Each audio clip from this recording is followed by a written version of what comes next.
A continuación, causa y efecto.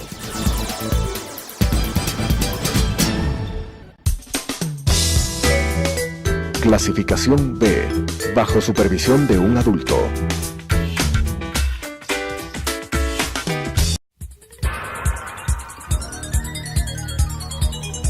Las opiniones vertidas en este espacio por la producción y dirección del programa son de exclusiva responsabilidad de sus autores y de quienes intervienen en ellos.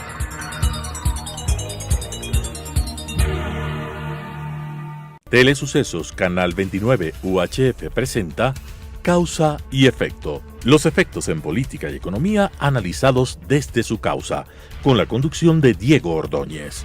Causa y Efecto. Bienvenidos a Causa y Efecto, los efectos en la política y en la economía analizados desde las causas. El gobierno del presidente Moreno acusa niveles de debilidad que podrían hacer que las medidas o las acciones que tiene que tomar en materia económica no se puedan tomar, tampoco las de reforma política. Vamos a analizar ese tema hoy en esta entrega con el doctor Ramiro Rivera. Él es político, estudioso, académico, politólogo también.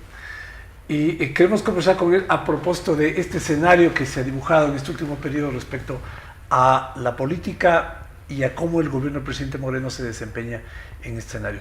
Ramiro, gracias por estar aquí. ¿Adviertes que el gobierno del presidente Moreno acusa niveles de debilidad que pueden ser peligrosos? Sin duda, Diego, es un gobierno extremadamente débil. Su fortaleza radicaba, y no sé si en parte sigue radicando, en el hecho de que cobró y tomó distancias del correísmo. Su fortaleza en consultar plebiscitariamente a los ecuatorianos para echar abajo la mañosa reelección indefinida de Correa, con la que quería reproducirse en el ejercicio del poder y perpetuarse. Sin embargo, yo creo que los ecuatorianos le ven con cierta solidaridad a un hombre que, siendo débil políticamente, no tiene un equipo de fortaleza suficiente como para que, además de haber cobrado distancias con el correísmo, pueda revisar su modelo económico y su modelo político. Y más bien es un gobierno que a mi juicio se va debilitando aceleradamente. Ahora, yo he sostenido que el presidente Moreno decidió romper con Correa, pero no ha roto realmente con el correísmo. Y en estos años, 18 meses de ejercicio, tú puedes ver que no hay ninguna acción en términos de modificar la estructura del correísmo, ni en materia económica, ni en materia política. Todo sigue siendo ofrecimiento, ley de comunicación. Digamos que la reestructuración de lo que sería o depende de la elección del Consejo de Participación Ciudadana es un cambio interesante, pero tampoco existe un cambio estructural de cómo se van a elegir estos funcionarios. Esto me lleva a una pregunta respecto a que, desde el punto de vista del análisis politológico, la debilidad de un gobierno no le obliga a buscar a espacios de diálogo, a buscar concertación, a encontrar alianzas con sectores políticos y sociales. Lo hace, pero de manera tibia. ¿Cuáles señalan esa señal? O sea, por ejemplo, el haber puesto a un hombre del sector productivo en el Ministerio de Economía, el haber puesto a un joven empresario en el sector del comercio exterior. Creo que eran señales positivas, pero son señales tan aisladas que por sí solas son débiles. Es decir, a más de poner 2 o 3 personas jóvenes, personas que ven con ojos de modernidad, personas que no están ancladas en los años 60, en la filosofía de la Guerra Fría, no tuvo la fortaleza de limpiar una buena cantidad de basura que tenía en su gobierno. Hasta el final le soportó a María Fernanda Espinosa y lo toleró, y fue permisivo para que con recursos del Estado tenga que hacer campaña para lograr la dirección de la Asamblea de las Naciones Unidas. Pero esta señora debería estar siendo procesada por varios factores, no solamente por haberle dejado caído en la más baja vergüenza al Ecuador por el caso del señor Assange. Entonces ahí tiene una debilidad.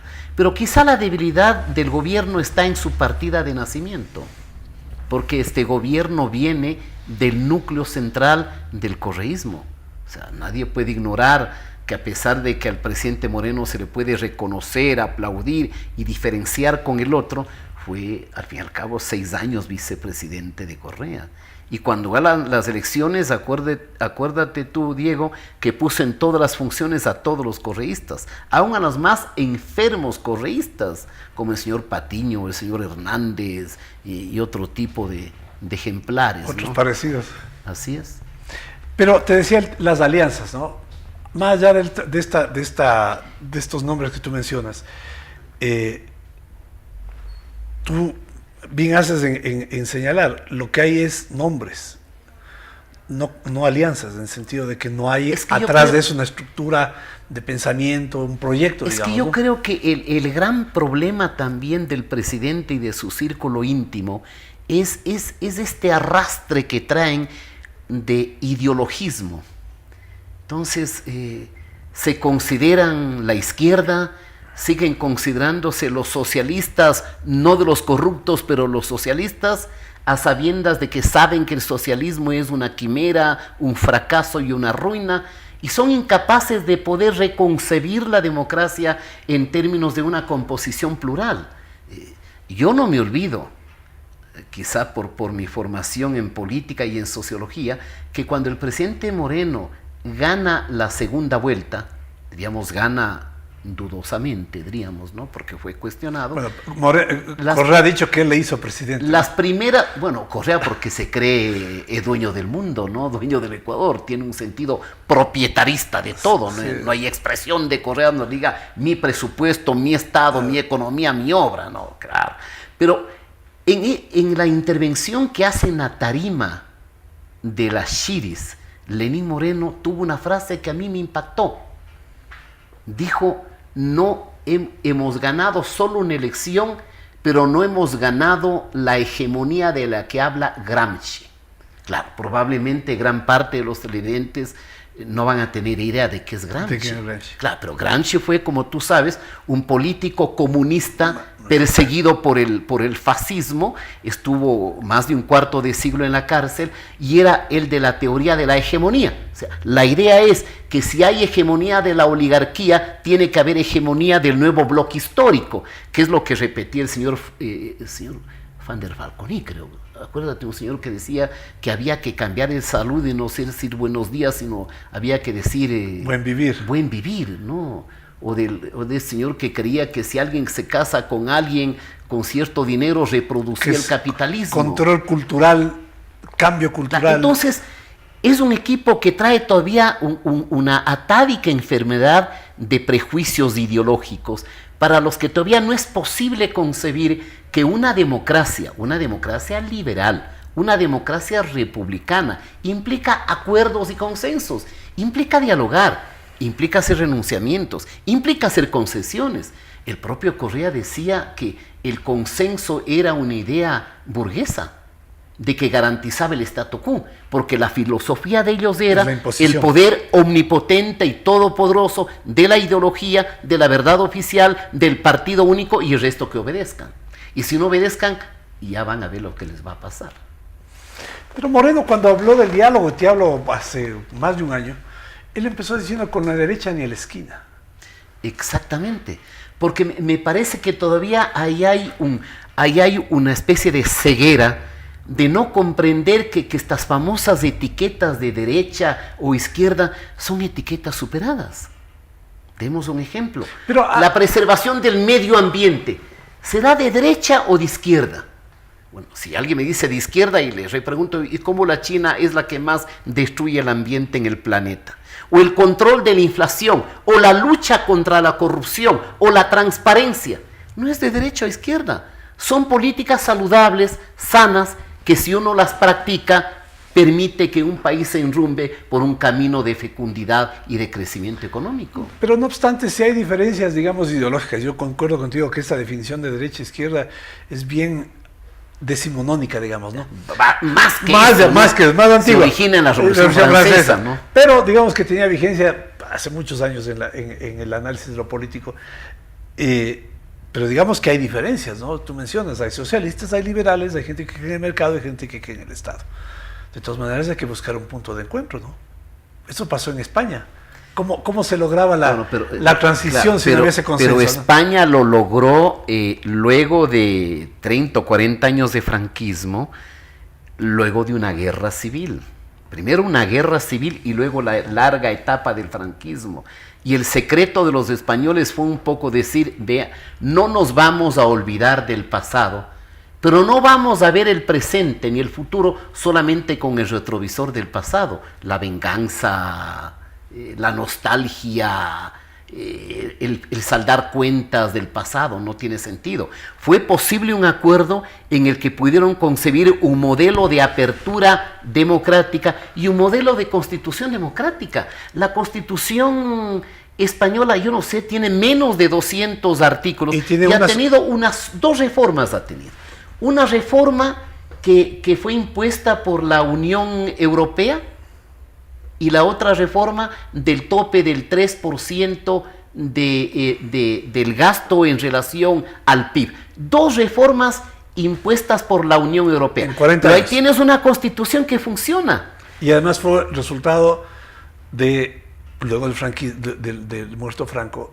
del acuerdo entre la derecha Pero por supuesto, y la claro, izquierda. Habían comunistas emblemáticos, ¿no? Acuerdo de la Moncloa, en el que está de acuerdo el presidente del Partido Comunista, Santiago Carrillo, el que reivindicaba el eurocomunismo como un planteamiento del marxismo distinto al ortodoxo ruso o al autoritario maoísta chino. Es decir, claro, en ese momento pues los movimientos hicieron lo que un politólogo español decía, un ejercicio de sentido común. De racionalidad. Los comunistas dejaron de un lado la bandera de la hoz y el martillo y abrazaron la bandera monárquica, me decía este politólogo español, ¿no? ¿Qué ha pasado aquí en el Ecuador? Tuvimos una constitución del 78 que tuvo extraordinarios avances, que fue producto, diría yo, de la eclosión de una nueva generación que había estado asfixiada con 7 años de dictadura. Acuérdate que Roldós tiene 37 años cuando gana. Osvaldo Hurtado tiene 36, de lo que a veces la nueva generación no lo advierte. El señor Correa accede al gobierno con 50 y hacía aspavientos de que es joven, era joven, cuando era el más viejo de todos. Mentalmente, o sea, en el sentido, no viejo, sino anquilosado, digamos, ¿no? Alienado, sí, atrasado, anclado en el pasado. El otro día alguien hacía una reflexión interesante respecto a que la edad de las ideas no es inconveniente, en el sentido de que no por viejas son malas. Pero ¿no? Son malas en el sentido que ya son anacrónicas. Totalmente de acuerdo, pero hay ideas que yo diría que siendo tremendamente viejas en cuanto a su génesis y a su conquista, son tremendamente jóvenes en la vitalidad de lo que expresa. La libertad, por ejemplo. La democracia, es una conquista de la Revolución Francesa o conquistas de la Revolución Inglesa. Pero claro, hay, por ejemplo, ideas relativamente nuevas, pero envejecidas. El imperialismo, por favor. Si este es un mundo o el modelo socialista estatista, claro, ¿no? Ha sido superado por En ese sentido, digo, Correa, 40 años, relativamente joven, pero podridamente envejecido, porque se ancló en los años 60. 50, no era 40. 40. De lo poco que aprendió. Porque yo te lo digo. O sea, primero diría, ¿en dónde está la tesis que él hizo para graduarse de doctor en una universidad? En inglés no debe haber estado escrita. Es que parece que fue un doctorado express. Es decir, no fue el doctorado por el cual tú estudias luego de un máster 4 o 5 años. Te quemas las pestañas y en 4 años produces un libro. Fue un famoso doctorado por el cual tú presentas 2 o 3 artículos que has hecho, haces una introducción para lograr alguna conexidad de los artículos y te dan el doctorado. Entonces fue un doctorado express. No es un PhD que deba reivindicar la jerarquía del PhD. Bueno, y la forma y el desempeño de Correa dan evidencia pues de que difícilmente él debe haberse, digamos, sumergido en el debate de las ideas, ¿no? Porque no era un tipo que el cual no puede respetar su pensamiento. Pero bueno, Yo recordaba con frecuencia en este programa que en España a Carrillo, que vino el franquismo, y que fue, perdón, el presidente Adolfo Suárez, que vino del franquismo, la opinión pública, la prensa, calificó su conducta como una honrosa traición, decían. Es decir, él traicionó al franquismo, al espíritu autoritario, antidemocrático, represivo, y se convirtió en el artífice de la transición. Pero claro. Ahora, esa transición trató de asimilarla a lo que sucede en el Ecuador, con las obvias diferencias que existen. Entonces, en su momento supone un gran liderazgo, una gran capacidad de convocatoria, una visión de la democracia, del sistema, cómo funciona, y la incorporación de los sectores. Tú mencionabas hace un momento, Suárez negoció personalmente con Carrillo, negoció personalmente con un emergente dirigente socialista, Felipe González, Claro. y negoció con el franquismo. Así es. Pero falta liderazgo. Falta liderazgo, falta generosidad y falta dejar al lado los prejuicios. Porque si seguimos en la filosofía de que yo soy de izquierda y tú eres de derecha, no puedo conversar contigo y no puedo alcanzar contigo un acuerdo. Bueno, es un acto, yo diría, de primario. No es un acto de sabiduría. Además falta, como tú dices, cierta perspectiva para ver el futuro del Ecuador. O sea, es imposible que un país tenga viabilidad si sus actores fundamentales no tienen capacidad de llegar a acuerdos en políticas de Estado hacia el futuro. Bueno, demos un ejemplo. Pinochet fue una catástrofe en materia de derechos humanos durante 17 años. Pero ninguno de los 4 o 5 presidentes que le ha sucedido a Pinochet, que vinieron de la democracia cristiana y vinieron del socialismo y ahora de Piñera, han movido un milímetro la política económica.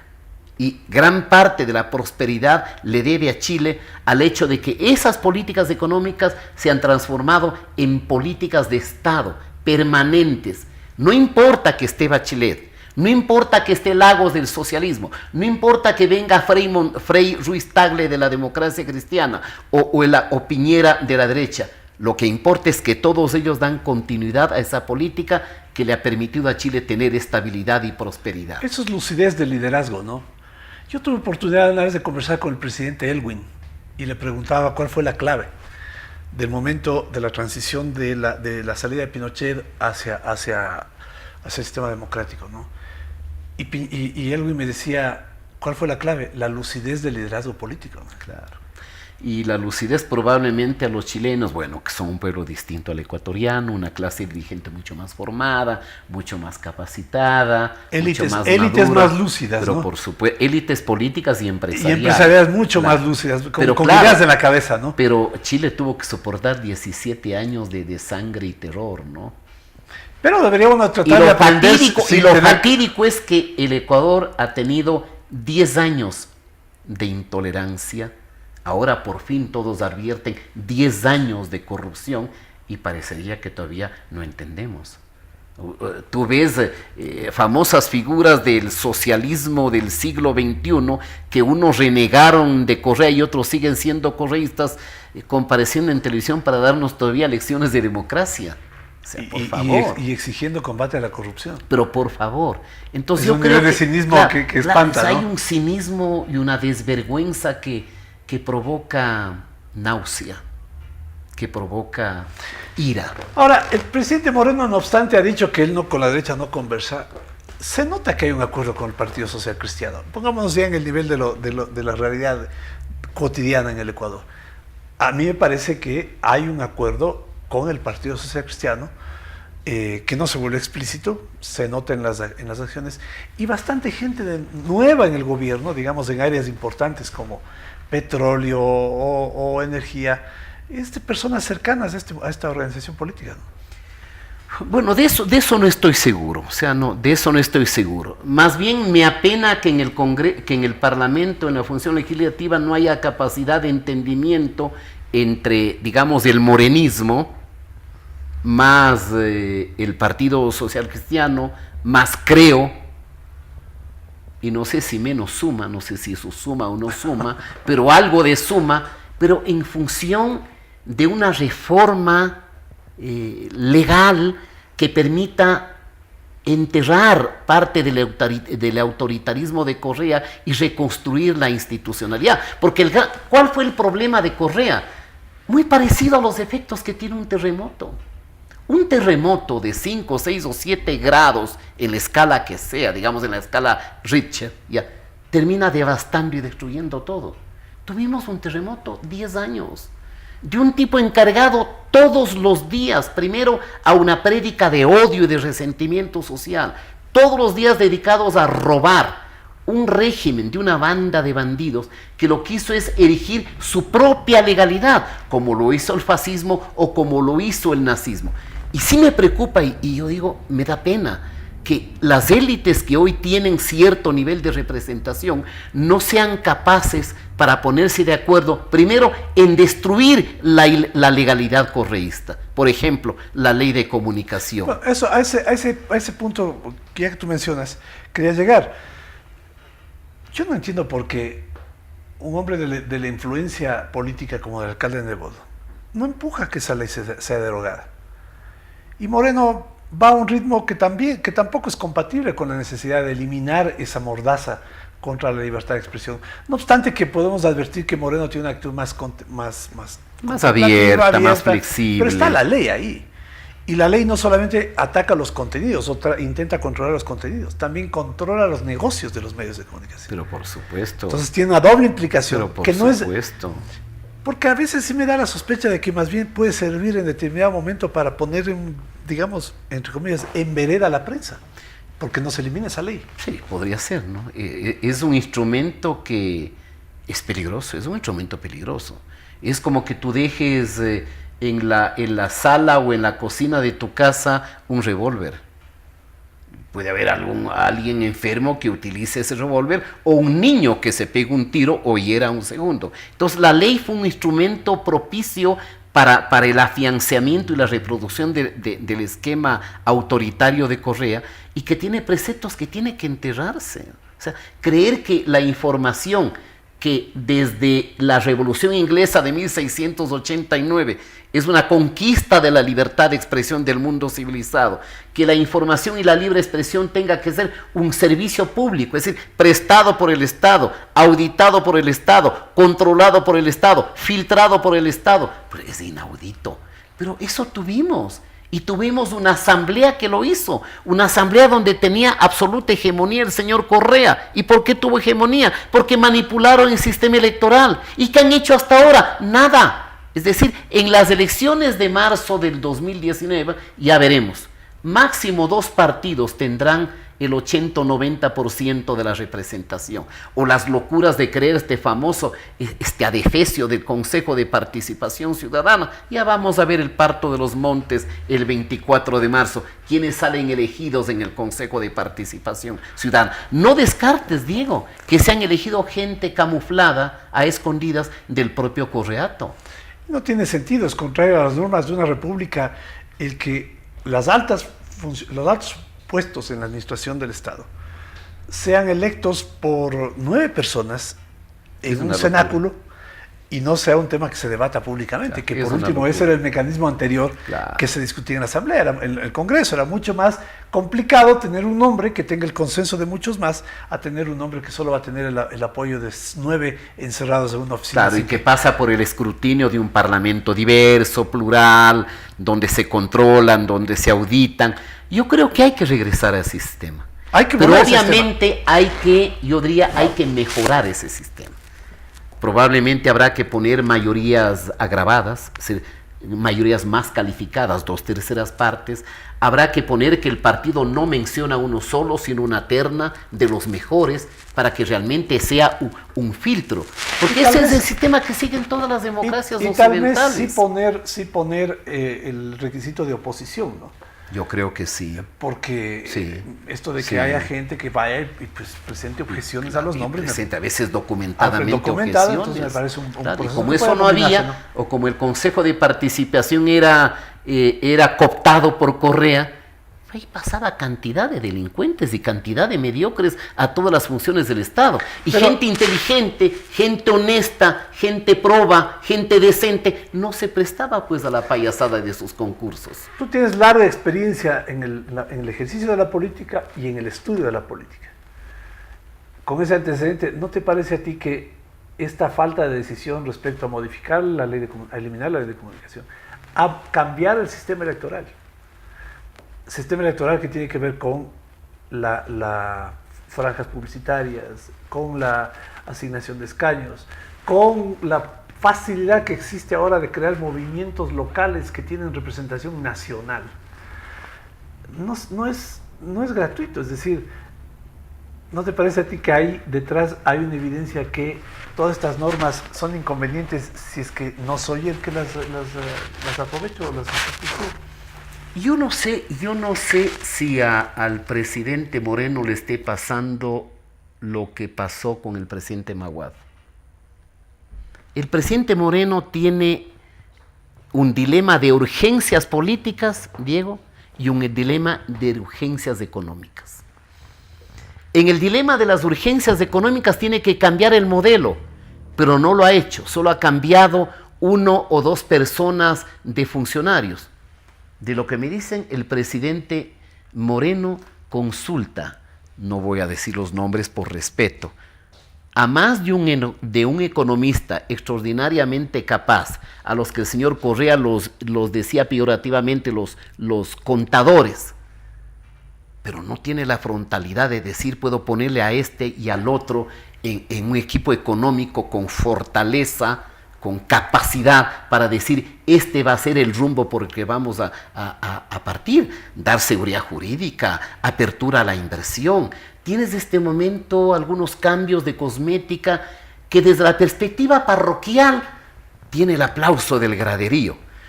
Pero como esta es una aldea que se la ve un poquito también afuera, de afuera donde está el capital, mira y dice, ¿cómo voy a invertir un solo centavo ahí? Donde cambia algo y no ha cambiado nada. Y en cuanto a la urgencia política, me parece que al presidente Moreno también me da la impresión que le falta un equipo.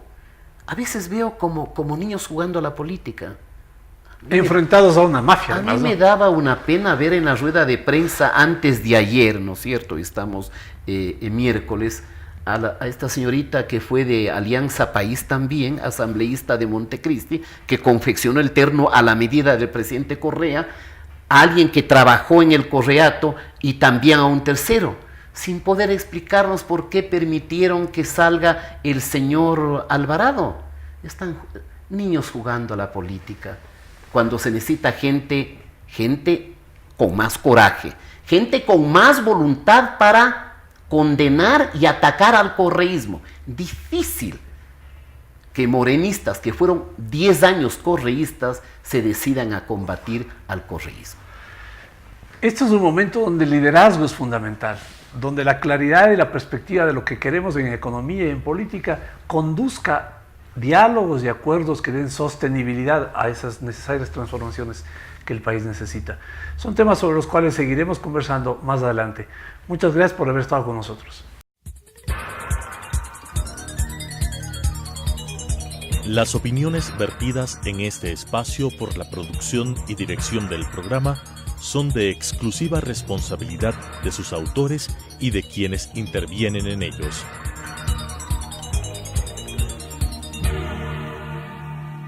Telesucesos Canal 29 UHF presentó Causa y Efecto. Los efectos en política y economía analizados desde su causa, con la conducción de Diego Ordóñez.